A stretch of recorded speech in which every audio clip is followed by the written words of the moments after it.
हम करेंगे। एक है कि नहीं जानते हुए, कुछ नहीं जानते हैं, नवरात्रि है तो उपवास करना है।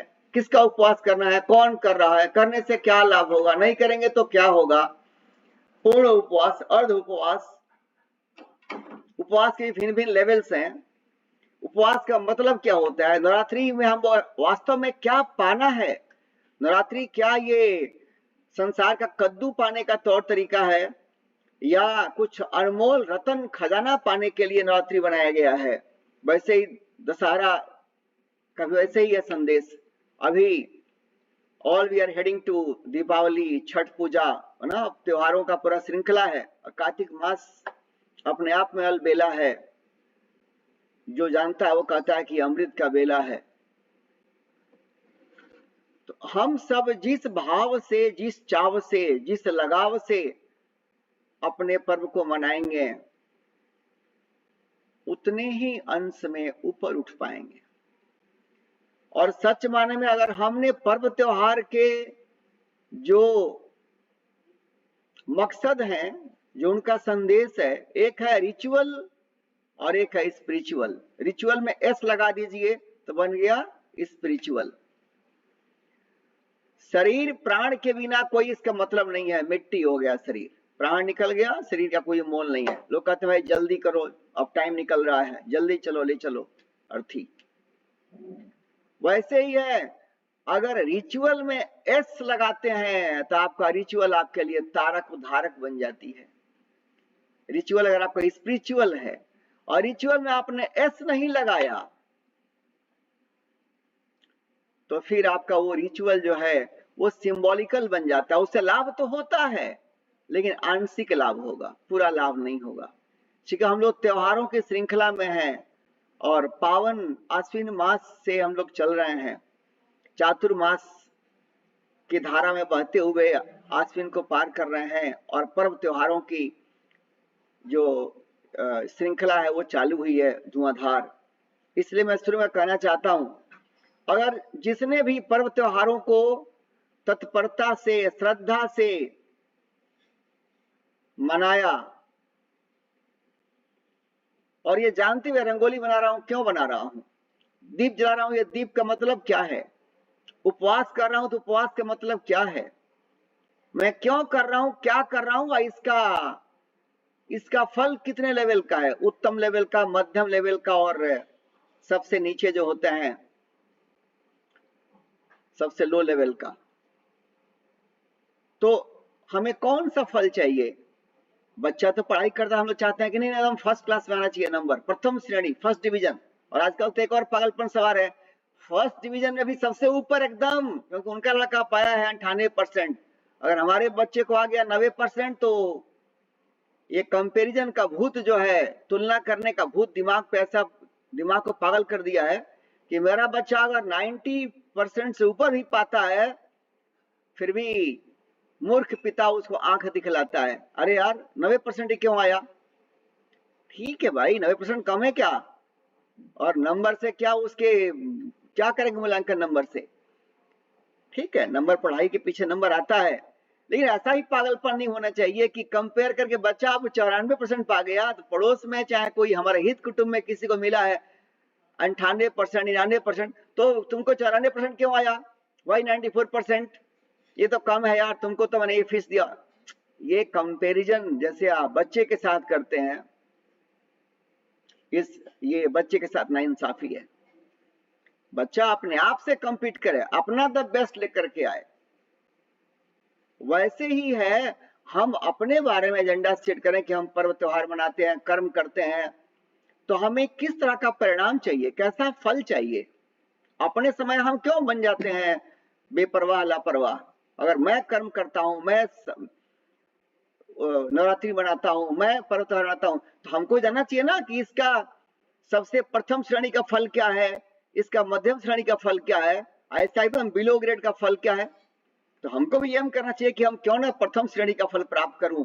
ये सारे जो हमारे धार्मिक अनुष्ठान हैं, हमारे पर्व त्योहार हैं, अगर हम इनके भाव को जाने, इनके अंदर छुपे हुए संदेश को समझें, तो हमारा हर दिन ही पर्व है, हर दिन ही त्योहार है। और आपसे मैं कहूं, आज जो श्लोक हम लोग पढ़ने जा रहे हैं 34वां श्लोक, उसमें इसी का सार है। आपका जीवन हर दिन पर्व है, हर दिन त्योहार है, और आज के श्लोक में इसी का सार है। जीवन को उत्सव बनाएं, जीवन को महोत्सव बनाएं, जीवन को ये संसार के नफा नुकसान से, उनको कितना बीएचके है, मुझको कितना बीएचके है, उनका स्टॉक मार्केट में कितना पैसा है, मेरे पास कितना पैसा है, उनके पास कितना जमीन है, कितना प्लॉट है, मेरे पास कितना है, इससे आंकड़ा मत लगाइए। पिछले क्लास में शायद मैं गया था, बिगड़ी ललाट तो पलाट का करी। आजकल एक बीमारी हुई है कि उन्होंने तो हाईवे प्लॉट लिया है, वो तो फलना कितना शहर में प्लॉट लिया, उनको बताओ, उनके पास तो प्लॉट का व्यायाम श्रृंखला है। भाई जब बिगड़ी ललाट तब पलाट का करी। और लाइनें आगे आपको मिलेंगी भगवान की कृपा से। अपने ललाट को बनाएं, अपने कर्म की रेखाओं को बनाएं। ये प्लाट, जमीन, मकान, दुकान, ये बाहर का दिखावा, ऐसा संसार में कोई एक आदमी है, कई देश घूमकर भी या कई नगरों घूम करके भी मैंने नहीं देखा है कोई एक आदमी ऐसा हो जो बोले कि संसार का जितना चीज पाना था मैंने पा लिया है और अब मुझे कुछ पाने लायक नहीं है, मैं एकदम एकम्प्लिस्ड हूं, मैं एकदम खुश हूं, मस्त हूं। कोई एक भी नहीं मिला है, चाहे वो आईएएस वाला आदमी हो, कितना बड़ा पद पे हो, कितना बड़ा दुकान मकान हो। गड़बड़ी कहाँ है? गड़बड़ी बाहर नहीं है, गड़बड़ी यहाँ है। उसी गड़बड़ी को ठीक करने के लिए भगवान इस 34वां में कर रहे हैं शंखनाद। लेकिन हम बीमारी को पकड़ने के बदले रोते रहते हैं, रोते रहते हैं, यहाँ दर्द है, वहां दर्द है, यहाँ दर्द है, यहाँ दर्द है, दुख ना, रात को नींद नहीं आती है। अरे तो कारण क्या है भाई? नींद नहीं आती है, मे बी की बॉडी में पेन हो, कोई डिस्कम्फर्ट हो, या माइंड में ही किस तरह का प्रॉब्लम हो। तो किस स्तर पे प्रॉब्लम है? मन के स्तर पे, बुद्धि के स्तर पे, शरीर के स्तर पे, या वातावरण में ऐसा कोई चीज है जो हमको अनुकूलता नहीं है। तो अगर नींद नहीं आती है तो उसके पीछे जाना चाहिए विवेक लगा करके। हम समस्या को पीटते रहेंगे, क्या मिलने वाला है? वैसे ही जीवन में शिकवा शिकायत करते रहते हैं कि यार क्या कहूं मैं, हमको तो ऐसा स्कूल नहीं मिला, हमको ऐसा कॉलेज नहीं मिला, हमको तो शादी हुई, मेरा लाइफ पार्टनर, पति चाहे पत्नी, वो यार क्या कहूं मैं, तो मेरे साथ नाइंसाफी हो गया, क्या करूं, मेरे बच्चे तो ठीक नहीं कर रहे हैं, मेरे मन के लायक नहीं चल रहे हैं। हम ये पूरे शिकवा शिकायत में लगा देते हैं अपना दिमाग का ऊर्जा और समय। इससे कोई फायदा नहीं है, कोई फायदा नहीं है। एक चीज अगर हम लगाएं कि वर्तमान में अपना जो मेरा कर्म है ठीक से कर रहा हूं, जो मेरा दायित्व है, जो मेरा कर्तव्य है, वो ठीक से कर रहा हूं। अगर कर्तव्य वर्तमान में ठीक से कर रहा हूं तो जो भी हमारे सामने कुछ अप्रिय परिस्थितियां होंगी, कुछ अनुकूल परिस्थितियां होंगी और कुछ प्रतिकूल परिस्थितियां होंगी, जो भी हमारे जीवन में है, ऐसा कोई नहीं संसार में है जिसके पास जितने सपने देखे सब पूरे हो गए हो। किसी को यहां नहीं मिलता, किसी को वहां नहीं मिलता, किसी को सारा जहां नहीं मिलता, ऐसा कोई नहीं है। हम बुरा भाग लगाते हैं, क्या पाते हैं? हमें एक डायग्नोसिस करने की आवश्यकता है कि समस्या की जड़ कहां है। अगर अपने जीवन में हम नाखुश हैं, अपने बॉस से नाखुश हैं, अपने नीचे काम करने वाले जो लोग हैं सबऑर्डिनेट, उनसे नाखुश हैं, अपने कलीग से नाखुश हैं, पड़ोसी से नाखुश हैं, या रिश्ते नातों में हम नाखुश हैं, घर परिवार में जो परिजन हैं, मेंबर्स हैं, उनसे नाखुश हैं, जीवन में कोई साथी है उससे नाखुश हैं, किससे नाखुश हम हैं? क्यों है? नहीं वो लोग ऐसे हैं वैसे हैं। अरे भाई, तो वो लोग जैसे हैं, आपने जो पहले कर्म किए हैं, आपके कर्मों के अनुसार तो लोग आए हुए हैं। आपने जो कर्म किया, आपने कर्म ऐसा किया कि आपका कोई पड़ोसी आकर के आपको तकलीफ देगा, तो आपने एक ढाल खड़ा कर लें कि उस तकलीफ से, कैसे बारिश होती है छाता ले लिए, बहुत कड़ी धूप है छाता ले लिए, धूप तो ऐसे ही रहती है, बारिश चलती रहती है, छाता ले लिए, अब रोना नहीं है, हम चलते रहते हैं। वैसे ही मेरे घर में या मेरे घर के बाहर या मेरे जीवन में किसी तरह से कोई चीज हमको हमेशा तंग करती है, परेशान करती है, जिसको मैं एक्सेप्ट नहीं कर पा रहा हूं। नहीं बेटा तो ठीक है लेकिन बहू ठीक नहीं है, नहीं मेरा बेटी ठीक है लेकिन दामाद ठीक नहीं है, नहीं मेरी बेटी दामाद ठीक है लेकिन उनके उनके माता पिता ठीक नहीं है, नहीं मैं तो ठीक हूं मेरे पड़ोसी ठीक नहीं है, मैं ऑफिस में ठीक हूं लेकिन मेरे साथ काम करने वाले लोग ठीक नहीं है। भाई हमने वही पाई है जो मेरे पूर्व कर्मों की कमाई है। शिकायत करना है तो खुद से करो, दूसरों से क्यों? शिकायत करने में समय लगाने का कोई फायदा नहीं है, क्योंकि संसार एक ऐसा जेल है जो मैंने आप लोगों को लिखा है आज, बस 2 पैरा। अगर समझो तो संसार है एक बहुत ही विचित्र जेल, पैरों में कर्मों की बेड़ियां, जहां राग द्वेष का खेल, जहां राग द्वेष का खेल। संसार एक जेल है, यहां आके आप चाहते हैं कि मैं इस संसार के रंगमंच पे मुझको हमेशा अनुकूल परिस्थितियां मिले, संभव नहीं है, ऐसा कभी नहीं हुआ और न होगा। जो परिस्थितियां मिली हैं वो आपके कर्मों की कमाई है, आपको पहले स्वीकार करना पड़ेगा। ये कहते हैं कि teaching of Vedanta starts when you start accepting I am the cause of my problem and I am the only solution of my problem. जो हमारे वैदिक टेक्स्ट हैं, जहां वेद से लेकर के और गीता रामायण तक आइए, कर्म प्रधान विश्व कई राखा, का कोई तक बढ़ा नहीं सका। आपका कर्म ही मेन है, आपके जीवन की धारा कहां जाने वाली है, आपके कर्म ही डिसाइड करते हैं भाई। अगर चाहो तो काटो ये बेड़ियां, वरना जेल में ही ठेलम ठेल। कहते ठेलम ठेल, नरकों में ठेलम ठेल। एक धक्का वो दिया तो हम इधर गए, उधर में धक्का दिए हम इधर गए, हम धक्के खाते रहते हैं, इसे कहते हैं ठेलम ठेल। बॉम्बे के ट्रेन में जब हम लोग सफर जो लोग किया हुआ जानते हैं, मैं भी रहा हूँ बॉम्बे तो देखा हूँ, आपको उतरने के लिए कुछ करना नहीं है, सिर्फ दरवाजे के आसपास रहिए, लोग धक्का मारेंगे आप बाहर चले जाएंगे तो ठेल करके कोई आपको इधर से धक्का दिया, आप उधर चले गए, इसे कहते हैं ठेलम ठेल। By push of people you are thrown away. तो अगर चाहो तो काटो ये बेड़ियां। इस संसार एक ऐसा जेल है, सबके पैरों में बेड़ियां हैं, किस न किस रूप में बेड़ियां हैं आपके पैरों में, जो आपको ओढ़ने नहीं देती हैं। अगर चाहो तो काटो ये बेड़ियां, वरना जेल में ही ठेलम ठेल। राग द्वेष मिटाओ और मुक्ति पाओ, कर लो खुद से मेल रे भैया, कर लो खुद से मेल। इसका डायग्नोसिस करना होगा और वही हम लोग करने जा रहे हैं। और डायग्नोसिस और उसका समाधान हमने इस पंक्तियों में लिखा है। चलते हैं अब जरा डुबकी लगाते हैं और भगवान की कृपा से अमृत पाते हैं। आज का जो श्लोक है 34वां श्लोक, अध्याय 3 चैप्टर 3 एंड वर्स 34। इंद्रियस्य इंद्रियस्यार्थो, इंद्रियस्य इंद्रियस्य अर्थे राग द्वेषौ व्यवस्थितौ, तयोः न वशम् आगच्छेत्, तौ हि अस्य परिपन्थौ। भगवान डंके की चोट पे कह रहे हैं, क्या कह रहे हैं इसमें? इंद्रियस्य, देखो पहले 2 शब्द देखिए, इंद्रियस्य शब्द 2 बार आया है।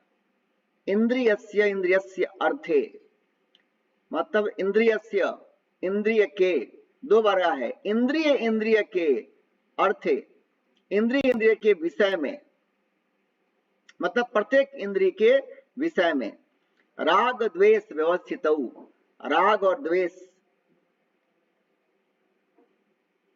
की व्यवस्था है, मतलब राग द्वेष जुड़े हुए हैं। प्रत्येक इंद्रिय से राग द्वेष जुड़े हुए हैं, वहां पे राग द्वेष लिप्त है। ये तो पहला हो गया लाइन। दूसरा लाइन क्या है? तयोः न वशम् आगच्छेत्, ये मैसेज है भगवान का, एकदम मिसाइल की लाइन। तयोः न वशम् आगच्छेत्, तयोः मतलब उन दोनों के, वशम वश में, न आगच्छेत् नहीं आना चाहिए। राग द्वेष प्रत्येक इंद्रिय से एसोसिएटेड है। कैसे है आता हूं बाद में, पर इतना जाने राग और द्वेष प्रत्येक इंद्रिय से एसोसिएटेड है, मतलब जुड़े हुए हैं।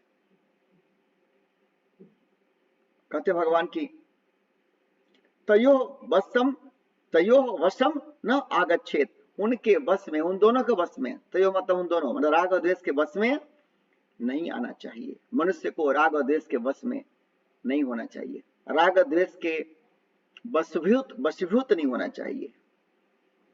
और जो बुलेट फायर है भगवान का, वो क्या कर रहे हैं,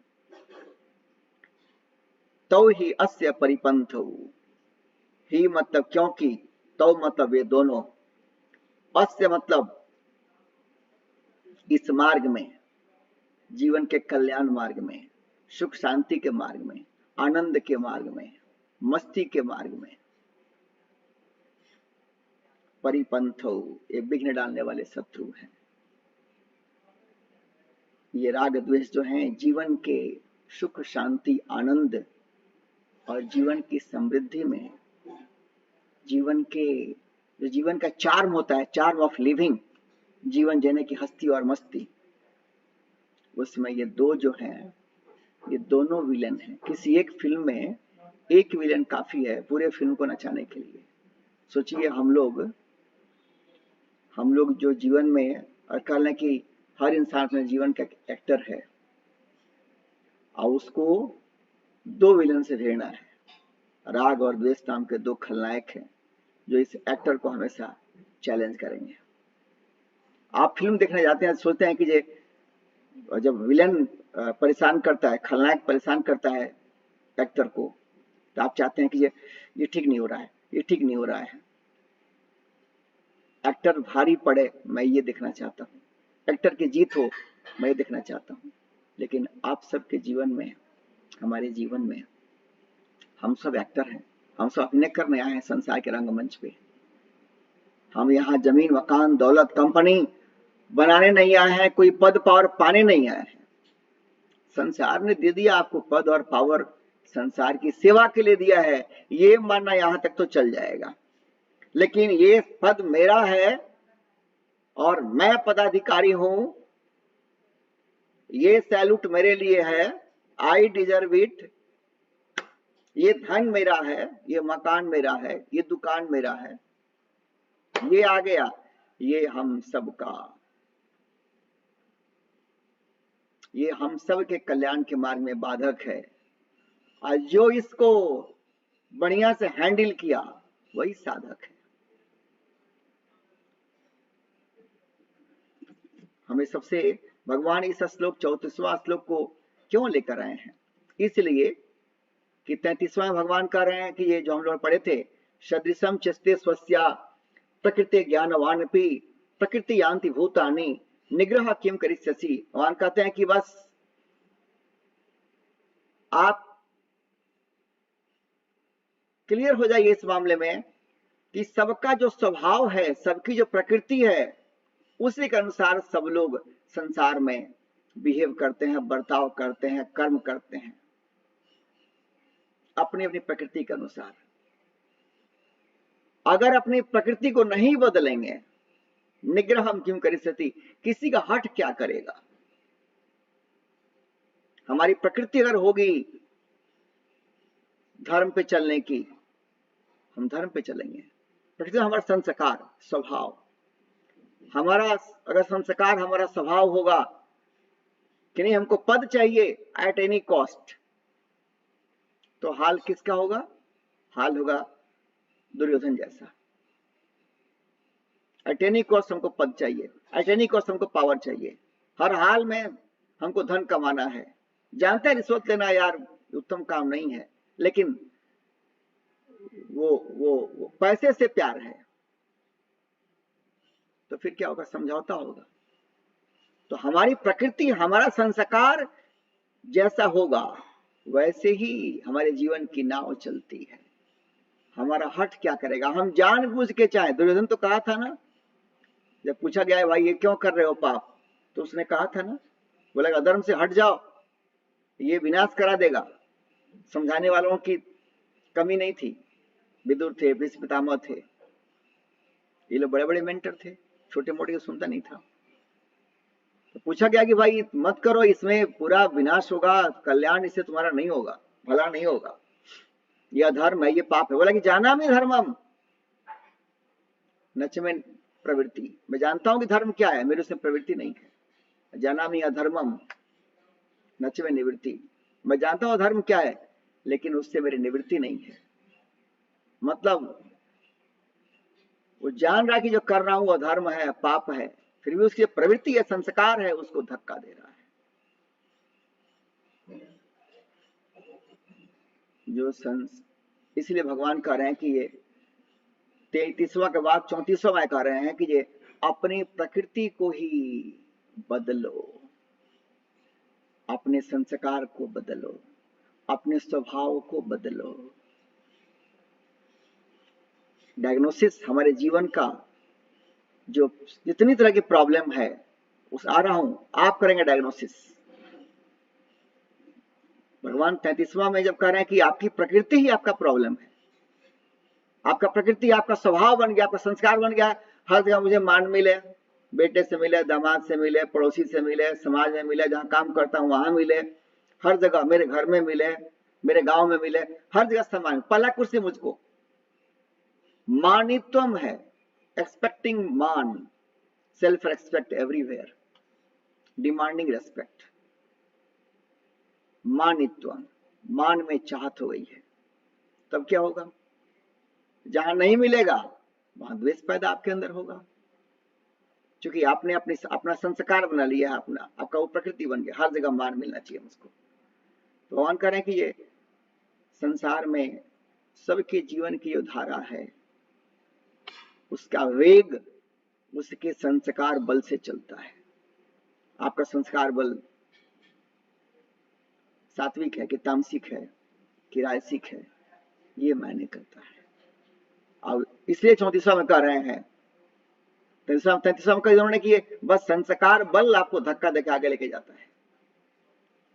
तो कोई कहेगा कि जो संस्कार वाली धक्का देता है तो फिर हमें करना क्या है? संस्कार जैसा है, अब तो ऑलरेडी संस्कार है, वही प्ले कर रहा है, तो फिर मैं क्या करूं?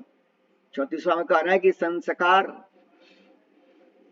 जो पहले आपने कर्म किए हैं उन कर्मों की छाप आपके चित्त पे है, वो आज संस्कार बना हुआ है। अब आपके हाथ में है, बाकी सब दरवाजे बंद हैं, एक दरवाजा खुला है, विल पावर का। आप चाहो तो विल पावर के तरफ अपनी नैया मोड़ दो और जेल का दरवाजा तोड़ दो, बाहर निकल जाओ। ये जन्म मरण का जो खेल है, इस संसार का जो मेल है, कोई पति बना, कोई पत्नी बना, कोई भाई बना, कोई बहन बना, कोई साला बना, कोई बहनोई बना, कोई हमसे सीनियर बना, कोई जूनियर बना, ये संसार का रंगमंच है। ये हमारे पूर्व कर्मों के अनुसार हमको मिली है परिस्थितियां।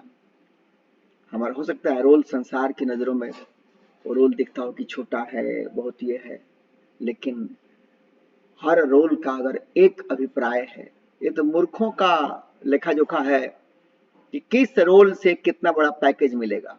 आजकल बहुत चल रहा है पैकेज की बीमारी, कौन सा रोल करेंगे तो कैसा पैकेज मिलेगा। पढ़ाई का दिशा ही तय होता है पैकेज के हिसाब से। इसलिए कबाड़ा हो रहा है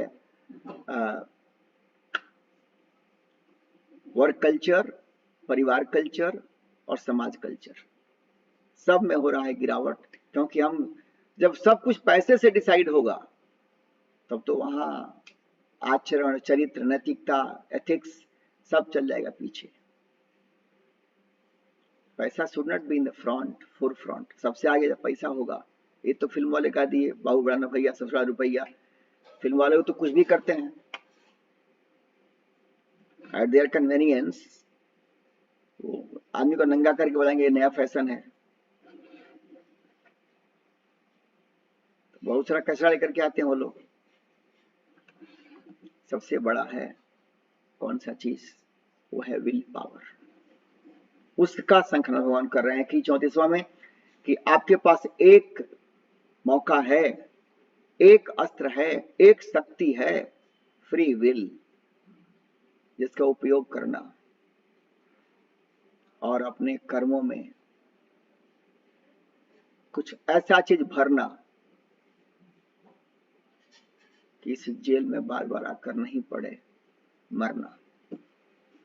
इसलिए कह रहे हैं भगवान की अपने प्रकृति को बदलो। विकृति, प्रकृति, संस्कृति, ये 3 लेवल होता है। विकृति हो गया तमोगुण वाला, एकदम अधम नीच वाला। प्रकृति मतलब हम जैसा पैदा हो, कोई आदमी जैसा पैदा हुआ हो और उससे भी नीचे गिर जाए, जैसा पैदा हुआ उसकी प्रकृति हो गई कि ये एक सेट ऑफ संस्कार लेकर पैदा हुआ। अब जैसा वो सपना, जैसा माहौल, एक्सपोजर, जैसा संगति बनाया, संगति बहुत खराब हो गया तो और गिर जाएगा, तो विकृति हो गई।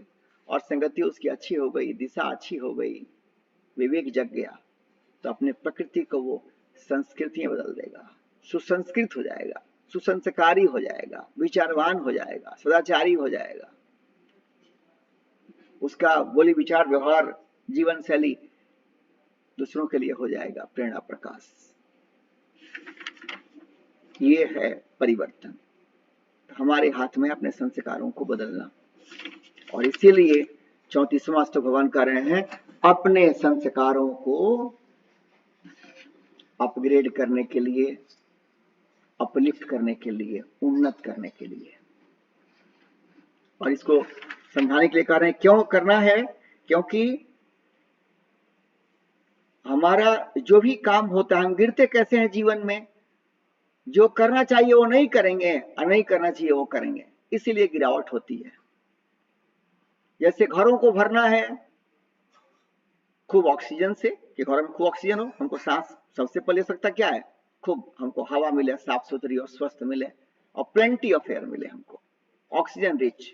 तो घरों में ज्यादा स्पेस हो, तो आपके घर में फर्नीचर बहुत भर गया हो, तब आप देखिए घर का वाइब्रेशन, और फर्नीचर कम कर दीजिए तब देखिए वाइब्रेशन, आपको खुद एहसास होगा। जितना ज्यादा होगा घर में फर्नीचर और सामान, उतना कम आपको मिलेगा रिलैक्सेशन का एहसास। और जितना फर्नीचर और सामान कम होगा उतना ज्यादा एहसास होगा आपके घर में सकारात्मकता का और ऑक्सीजन रिच इन्वायरमेंट का। ज्यादा एनर्जेटिक फील करेंगे, ज्यादा फुर्ती आपके अंदर होगी। तो घरों को भरना था ऑक्सीजन, फ्रेश ऑक्सीजन से, फ्रेश एयर से, सामान कम और खाली जगह ज्यादा करना था। हम लोगों ने वहां उल्टा कर दिया, कितना सामान अनवांटेड भर लेते हैं घर में, काम का भरते हैं, बिना काम ही भरते हैं। बहुत सारे घर में जाइए शोकेस बनाए हुए हैं, और शोकेस में शोपीस लगाया हुआ इतना कीमती कीमती सामान कि एक सामान को बेच दीजिए तो कोई आदमी पूरा महीना भर खाएगा। किस लिए? और फिर झाड़ते रहते हैं उसको, सामान निकालो झाड़ो, वरना डस्ट तो पकड़ता है, चाहे किसी मोहल्ले पर रहिए आप। फिर निकालो झाड़ो, पैसे लगाए, स्पेस लगाए, और जीवन का ऊर्जा लगा रहे हैं, समय लगा रहे हैं। सोचिए, घर को भरना था ऑक्सीजन से, अब भर रहे हैं किन चीजों से? घर को भरना था प्रकाश से, और सबसे बड़ा है ज्ञान का प्रकाश। लाइट कैसा भी लगा लीजिए, जितना वैरायटी की लाइट लगा लीजिए, उससे क्या होने वाला है अगर अंदर अंधेरा है तो? घर को भरना है ज्ञान के प्रकाश से। घर में किताबें होनी चाहिए जो हमको उन्नत करें। जिस रूम में भी जाइए, उस रूम में सोने का पहले कोई पवित्र पुस्तक हो जो हम छुएं और पढ़ें, और उस बात को सोचते हुए हम नींद में चले जाएं, उस पर चिंतन मनन करते हुए नींद में चले जाएं। हर घर में होना चाहिए अपना लाइब्रेरी। संसार में जो लोग महान हुए हैं, ऐसे कई लोगों को मैंने पढ़ा है कि उन्होंने जीवन में कितना हजार पुस्तक पढ़े, और ऐसे ऐसे लोग उन्होंने पढ़ा है उनकी जीवनी की पुस्तक पढ़े। आप पुस्तकों को फेंका नहीं कि नहीं पढ़ लिया आप कहीं छोड़ो, नहीं, उसको रखते गए, बाद में घर में ही बन गया लाइब्रेरी। फिर किसी को डोनेट कर दिए, भाई लाइब्रेरी बनाओ और सारी पुस्तकें मैं दे रहा हूँ। कितना सुंदर काम हुआ। घर को भरना था ज्ञान से, पीछे छूट जाते हैं उसमें। घर को भरना था भक्ति से। एक मेडिटेशन पे कुछ लाइन हमें लिखा है फेसबुक पर, व्हाट्सएप नहीं किया हूँ किसी को, फेसबुक पर भी है। जस्ट कल कुछ आया, भगवान की कृपा से भगवान ने कुछ दिया। जहां जिसके जीवन में नहीं होगा मेडिटेशन, ध्यान नहीं होगा, खूब सुनेंगे लेकिन हमने उस पर मनन चिंतन नहीं किया, तो उसका अमृत नहीं पिया। इधर से सुना, इधर से गया।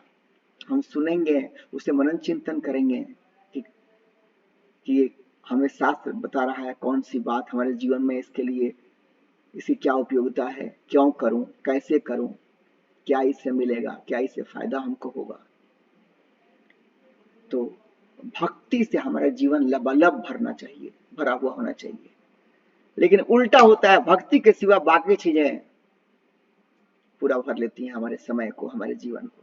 देखिए किस धारा में हम लोग बहते हैं, कैसे हमारी प्रकृति, हमारा स्वभाव अपग्रेड होगा, अपलिफ्ट होगा और उन्नत कैसे होगा। वैसे ही साथ संगति में हमको ऐसे लोगों के साथ रहना है कि उनका एक शब्द, उनका एक लाइन भी पढ़ करके लगे आहा हा, क्या सुंदर बात है। ऐसे विचारवान लोग, ऐसे वैराग्य संपन्न लोग, ऐसे सुसंस्कृत लोग, ऐसे सत्पुरुष लोग हमारे जो भी कॉन्टेक्ट लिस्ट हो, चाहे हमारी जो संगति हो, उनमें इन लोगों की संख्या होना चाहिए डोमिनेंट। और बाकी जो लोग हैं उनके साथ लोकाचार। आप जानते हैं लोकाचार मतलब संसार की जो मर्यादाएं निभाने का जो होता है लोकाचार। निमंत्रण दिए, उनके यहाँ गए, जो भी कर सकते हैं किए, आ गए। क्या प्रोफेशनल कॉन्टेक्ट होते हैं एक खास ऑब्जेक्टिव के लिए जुड़े हुए हैं कंपनी में लोग। लेकिन हमारे कॉन्टेक्ट लिस्ट में सबसे अधिक वो लोग होने चाहिए जो सत्पुरुष हों, जिनके संपर्क से, जिनसे बात करके, जिनका सुन करके, जिनके बारे में याद करके मेरा प्रेरणा बल मजबूत हो। ऐसे लोगों की लिस्ट बढ़नी चाहिए। उल्टा है हमारे यहाँ। इसलिए भगवान कह रहे हैं कि जब हमारी जीवन की दिशा ही उल्टी होगी। हाँ, एक और बात कह दूं मैं, हम बैठ के सोचते नहीं हैं कि आखिर हमारी स्थिति ऐसी है, अगर हम खूब खुश हैं और हमारी खुशी मेंटेन है, शांति मेंटेन है, तो मतलब जीवन की दिशा ठीक चल रही है। लेकिन हम खुश कम और नाखुश ज्यादा, शांत कम और अशांत ज्यादा रहते हैं, निश्चिंत कम और चिंतित ज्यादा रहते हैं, मोटिवेशन कम रहता है कम पलों में, और बार बार हम नीचे गिरते हैं डिप्रेशन में। इसका मतलब है मेरी दिशा ठीक नहीं है, कहीं ना कहीं कुछ गड़बड़ है। तो या तो हम आत्म अवलोकन कर लें, अथवा अपने किसी मेंटर के साथ मिलकर के बात करके रास्ता आगे निकालें। अगर आत्मावलोकन करेंगे, हम ध्यान में बैठेंगे, तो हमारी जो बुद्धि है वो शार्प होगी, कुशाग्र होगी। पहले भी चर्चा हुई है, ध्यान में ज्ञान वर्षा होती है। खूब सुने, मनन चिंतन नहीं करेंगे, उससे आपको फायदा आंशिक रूप से होगा, शब्दों की खुजली में रह जाएंगे। लेकिन सुने और उसको आत्मचिंतन करने बैठे, दिन भर में 5 मिनट बैठे, 10 मिनट बैठे, अपने आप में एकांत में बैठे, फिर देखिए आपको खुद एहसास होगा, आपका जीवन में कुछ खास होगा, आपका अंदाज बदल जाएगा, आपके तौर तरीके बदल जाएंगे, आपकी प्रायोरिटी बदल जाएगी। आप मेडिटेशन में बैठिए तो सही। If you hesitate to meditate, take it written. Tomorrow the mind will become upset. जो ध्यान नहीं करता है उसके मन में स्थिरता नहीं आएगी, मेंटल स्टेबिलिटी नहीं आएगी। हम सत्संग सुने, उससे हमारा विचार शक्ति बढ़ेगा, चीजें क्लियर होंगी। लेकिन जो मन में उथल फुथल है, कभी कुछ कभी कुछ कभी कुछ कभी कुछ, अनुकूलता आ गई तो भगवान thank you thank you thank you, प्रतिकूलता आ गई तो परेशान हो गए ज्यादा। तो मन में जो उथल पुथल है, जैसे पानी कोई उथल पुथल हो, उसमें हमेशा चलते रहता हो लहर, तो उस पानी में अच्छा इमेज नहीं दिखेगा, क्लैरिटी नहीं आएगी। पानी खूब साफ है लेकिन उथल पुथल है। वैसे मेरा मन साफ है लेकिन उथल पुथल है, मतलब मन में भिन्न भिन्न तरह की वृत्तियां आ रही हैं, और कोई थॉट, कोई विचार आ रहा है, अच्छा लग रहा है, कोई आके परेशान कर रहा है। मन स्थिरता में नहीं है कि परिस्थितियां बदलती हैं फिर भी मैं अबदल आत्मा हूं, उसमें स्थितियां मेरी नहीं बन रही है। तो हमें अपना साक्षात्कार, अपना ज्ञान, अपना एहसास, मैं कौन हूं, ये ज्यादा मुश्किल हो जाएगा। इसलिए सत्संग सुने, भक्ति के भिन्न भिन्न जो जप करना, अनुष्ठान करना, पारायण करना, भक्ति के भिन्न भिन्न जो तरीके हैं अवश्य करें, लेकिन ध्यान करना नहीं भूलें। कोई 5 मिनट 10 मिनट ही सही बैठिए, आपको एक बार जब रस लगेगा फिर आप बिना बोले ध्यान के बिना मानेंगे नहीं। और एक ऐसी स्थिति आएगी, ये तो शुरुआत की बात है, कि ध्यान करना नहीं पड़ेगा, ध्यान होने लगेगा। मैं इसलिए कह रहा हूं कि जीवन की दिशा कहाँ होनी चाहिए, क्या कमाना है, क्या अर्जित करना है, उधर हमारा अवलोकन नहीं है। और किधर लग जाते हैं, जो हमें पसंद है वो करते हैं, भले उसमें हमारा कल्याण ना हो, पसंद है कर रहे हैं। कोई चीज हमको ना पसंद है लेकिन उसमें कल्याण निहित है, हम उससे दूर रहते हैं। जैसे शास्त्र पढ़ने से हमारा कल्याण हो, लेकिन शास्त्र पढ़ने में रुचि नहीं है तो हम उससे दूर रहते हैं। सत्संग से हमारा कल्याण होता है, आंख खुलता है, विवेक जगता है, लेकिन सत्संग में मेरी रुचि नहीं है तो हम नहीं जाते हैं। तो हमारे संसार में अपने सारे कर्मों का लूं, जो अच्छा लगता है, जिससे हमारी चाहत है, हम वो करते हैं, भले उसमें कल्याण हो चाहे नहीं हो। लेकिन जिसमें मेरा कल्याण है लेकिन रुचि नहीं है, चाहत नहीं है, वहां से दूर रहते हैं। यही तो है जीवन, है एक ऐसा रेल, राग द्वेष करता है खेल। यही राग द्वेष के खेल में हम पिसा रहे हैं। चलती चाकी देख के दिया कबीरा रोए, 2 पाटन के बीच में साबुत बच्चा न को। यही राग द्वेष है जो पीस रहा है हमको, जो करना चाहिए अपने कल्याण के लिए नहीं करते, और जो नहीं करना चाहिए जिसमें मेरा कल्याण नहीं है लेकिन मन में रुचि उसमें है, उसमें राग है, हम करने लगते हैं। राग द्वेष के खेल में हमारी पूरी कहानी लिपटी हुई है। और भगवान कह रहे हैं यहाँ पे कि इसी राग द्वेष के फंदे से बाहर निकलना ही साधना है। और जो राग द्वेष से बाहर निकलने की कोशिश ना करे, इसे ही कहते हैं जीवन का उपाधना है। 2 तरीके हैं, जीवन को बांधना और जीवन को साधना। तो क्या बांधना है, क्या साधना है? जो राग द्वेष के वश में है वहां जीवन का बांधना है, और जिसने राग द्वेष को अपने वश में कर लिया वहां जीवन की साधना है। तो राग द्वेष है क्या? राग क्या है, द्वेष क्या है?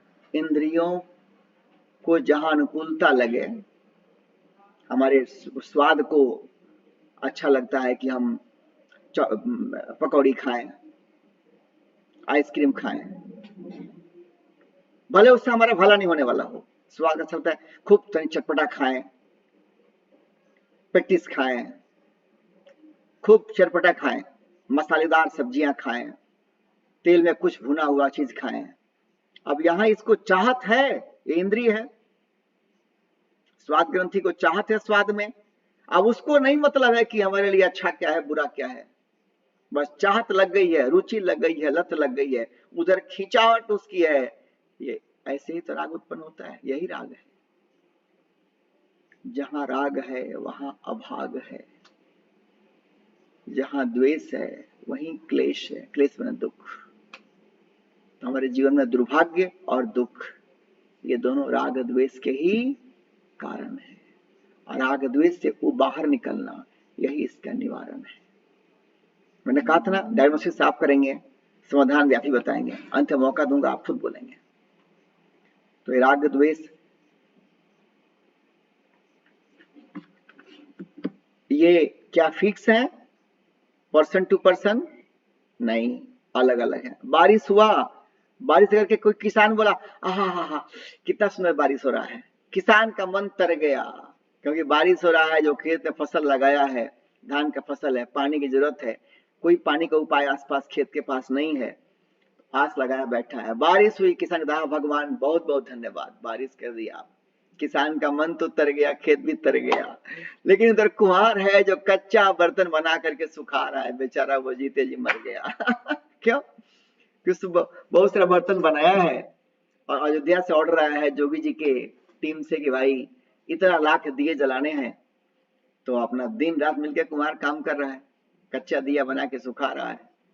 बारिश हुई तो उसका दिया तो गया, उतना दिया तो धूप में ही सुखाना है ना, और जब इतना होलसेल भाव से दिया सुखाना है तो एक ही बारिश किसी के लिए अनुकूलता बन गई, किसी के लिए प्रतिकूलता बन गई। तो हमारे जीवन में हमारे इंद्रियों को जहां अनुकूलता लगती है वहां राग उत्पन्न होता है, इंद्रियों को जहां प्रतिकूलता लगती है वहां द्वेष उत्पन्न होता है। तो राग और द्वेष हर आदमी के अलग अलग होते हैं। सेम आदमी के लिए भी राग और द्वेष, सेम पर्सन के लिए भी राग और द्वेष कैसे बदलते हैं। सपोज गर्मी का और ठंडी का समय है, ठंडी का समय ठंडी हवा बहे, हमें किसी को पसंद नहीं आएगा, अरे बाप रे हवा बह गई और ठंडी बढ़ गया है, खांसी और जुकाम सब चालू हो जाएगा, नाक बहना चालू हो जाएगा, लोग बीमार भी ज्यादा पड़ने लगेंगे, जो सांस की तकलीफ बढ़ने लगी लोगों को, अस्थमा और बाकी चीजें। तो वही ठंडी हवा इस विंटर सीजन में, जाड़े के मौसम में हमें पसंद नहीं है, और वही ठंडी हवा गर्मी के समय, गर्मी के दिनों में बह जाए तो आदमी एक, ठंडी हवा, वस्तु भी एक, भिन्न भिन्न मौसम में एक समय अनुकूलता थी, एक समय मेरे लिए प्रतिकूलता थी। वही ठंडी हवा जाड़े में मेरे लिए प्रतिकूल है, आज गर्मी में ठंडी हवा मेरे लिए अनुकूल है। तो कहने का हमारा मतलब यह है कि राग और द्वेष ये वेरिएबल हैं, बदलते रहते हैं। जब कोई चीज वेरिएबल है तो उसको ध्यान दीजिएगा, बहुत काम की बात कर रहा हूं। जब कोई चीज वेरिएबल है, बदलते रहता है, तो उसको चेंज करना, उसे परिवर्तन लाना हमारे हाथ में है। जैसे भगवान सूर्य की स्थिति उनकी फिक्स है, एक जगह है, कहीं घूमते फिरते नहीं है, एक जगह एकदम फिक्स है भगवान सूर्य, तो उनमें परिवर्तन हम नहीं ला सकते। तो जो चीज एक जगह स्थिर है उसे परिवर्तन करना दुर्लभ है, मुश्किल है। जो चीज बदल रही है उसको चेंज करना, ट्रांसफॉर्म करना थोड़ा कठिन हो सकता है, लेकिन दुर्लभ नहीं। मेरा कहने का तात्पर्य है वैसे ही राग और द्वेष ये जीवन में जितनी मात्रा में आते हैं ये हमको सताते हैं, राह गलत दिखलाते हैं और हमको नरक में बुलाते हैं। हमारे जीवन में अगर कोई कष्ट है, कोई परेशानी है, तन में बीमारी है, मन में असंतोष है, अपने व्यक्तित्व का कर लें एक्सरे, एमआरआई कर लें अपने व्यक्तित्व का, सीटी स्कैन कर लें अपने व्यक्तित्व का, और देखें मुझ में राग और द्वेष की मात्रा कितनी है। खाना खाता हूं तो राग और द्वेष के बस में खाता हूं क्या? खाना खाने के समय बहुत सारे लोगों को अब खाएंगे पानी पिएंगे, खाएंगे पानी पिएंगे, कोई बता भी दिया खाने के समय पानी मत पीना, अच्छा नहीं है तो पाचन के लिए, फिर पिए जाएंगे उसके बाद, क्योंकि एक बार राग अटैचमेंट हो गई है उनकी।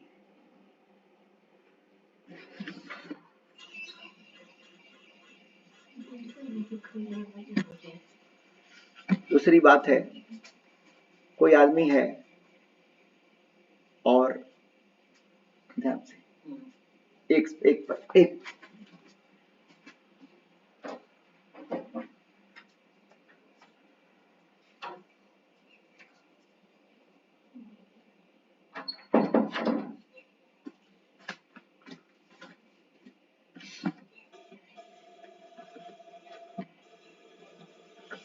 कोई आदमी है, उसे खाना खाने के समय खाना भी खाता है और उसमें उसको नमक एकदम उसको स्वाद ऐसा नमक कुछ होता है चटक नमक खाने वाले, उससे कम पसंद नहीं आएगा।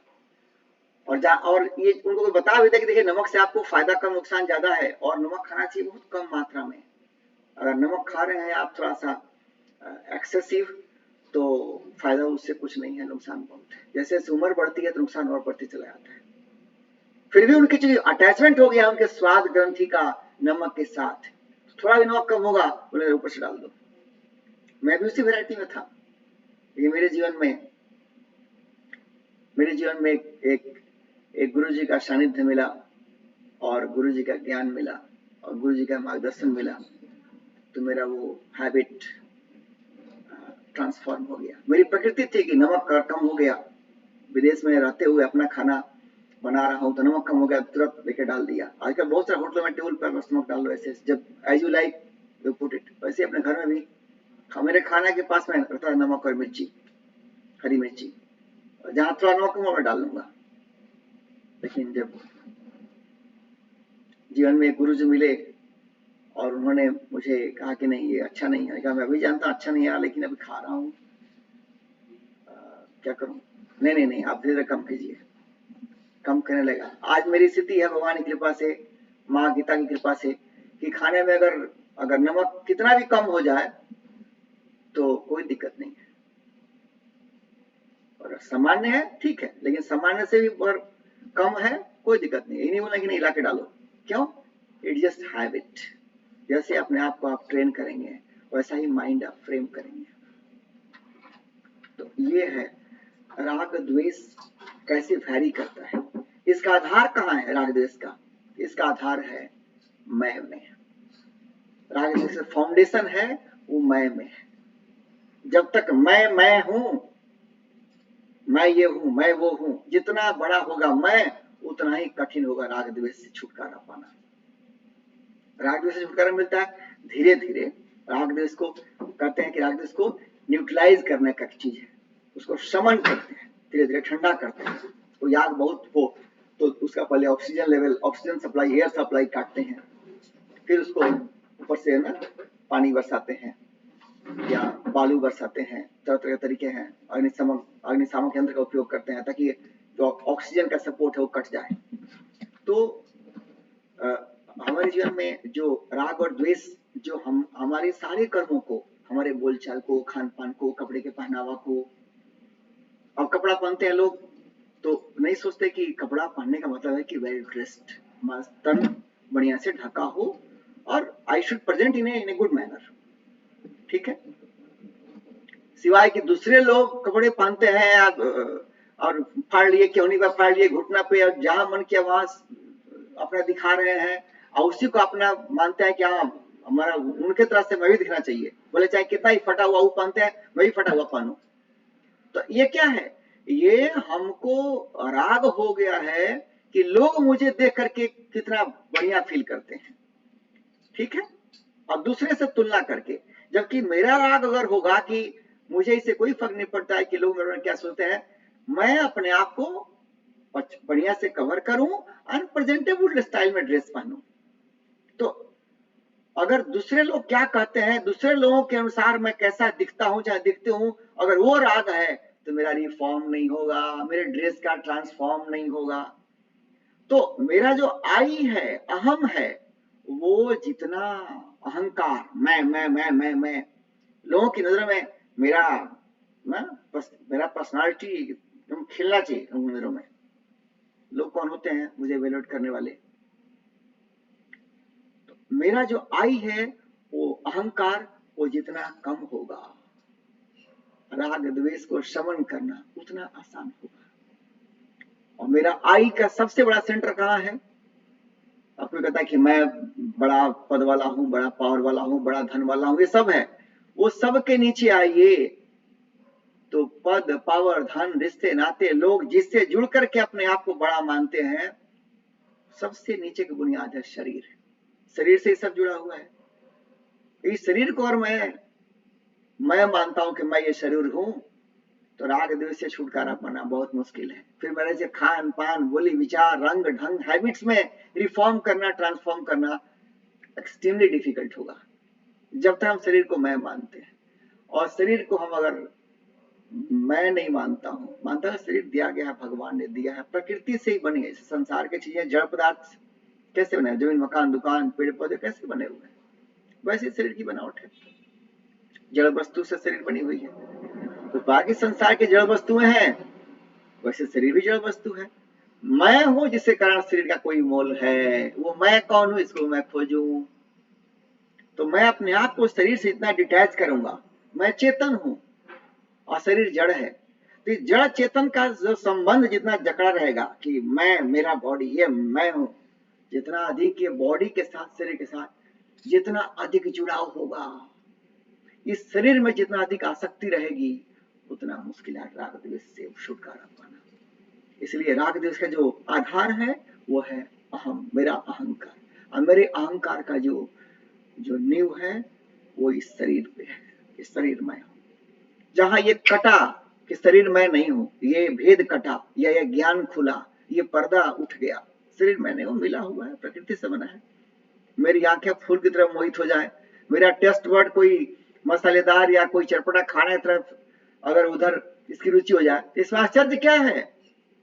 जो संसार के जड़ पदार्थ हैं हमारे शरीर से बाहर, और शरीर भी जड़ पदार्थ है, इस जड़ का उस जड़ के साथ खिंचा होना, इसमें कोई आश्चर्य नहीं है। लेकिन मैं परमिशन न दूं इनको उधर जाने के लिए, क्योंकि मेरा कल्याण नहीं होगा।